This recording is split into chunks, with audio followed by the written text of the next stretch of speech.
A heavy concrete sidewalk lifts upward, fracturing and shattering in slow motion. No heavy equipment is striking it from above, and no tree roots are snaking underneath this specific slab. The force is coming from deep below ground. Paved roads crack, massive building foundations tilt, civil engineering structures are torn apart. In the United States alone, repairing this specific type of infrastructure damage costs over $2 billion every single year. Engineers and geologists call this phenomenon frost heave. We can easily observe the destruction on the surface, but the true threat remains completely invisible, buried beneath layers of freezing dirt where we can't watch it happen. Most people assume that wet soil simply freezes in place, expands, and cracks the pavement. However, basic physics limits this effect. As the temperature drops below freezing, water crystallizes into ice and expands by exactly 9. That is the hard mathematical limit of how much volume water gains when it turns to ice.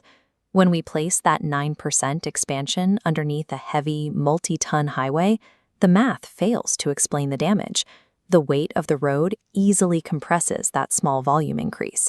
Simple expansion lacks the physical power to heave a massive slab of concrete.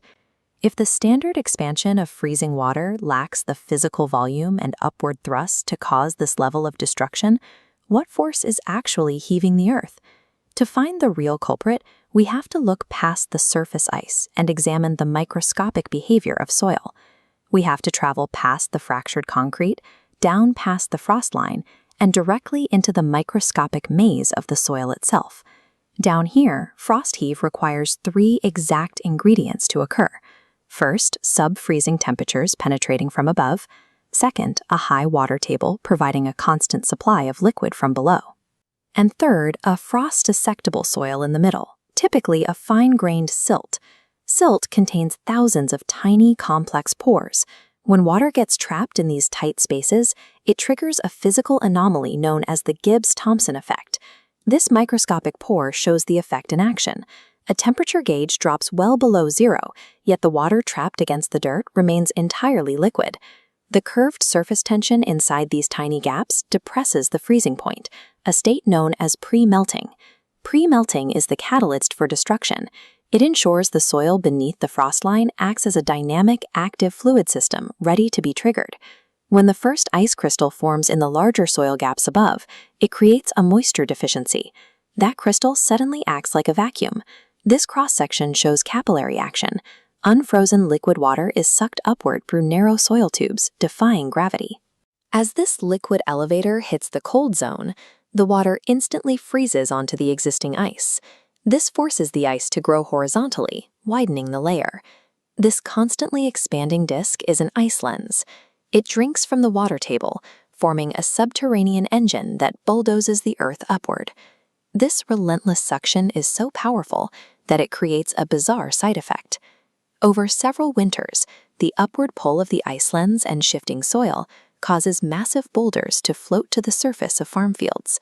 Frost heave is a relentless, microscopic water pump that never stops drinking and growing as long as the temperature stays low.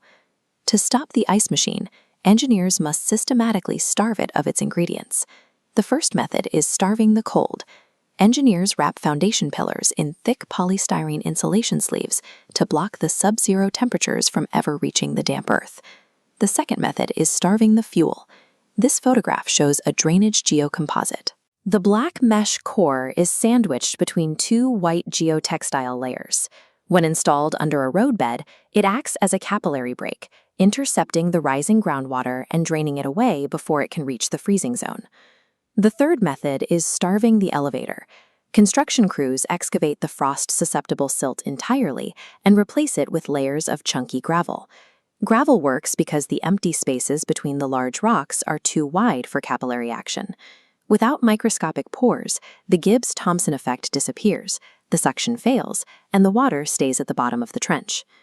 Modern civil engineering secures our infrastructure by targeting the microscopic physics of the earth and finding a way to break them.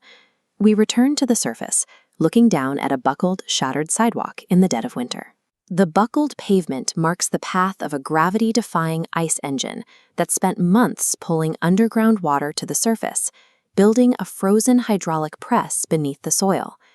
Beneath the quiet, serene snowdrifts, a fierce mechanical war is being waged, and because we finally understand the physics, we know exactly how to win it.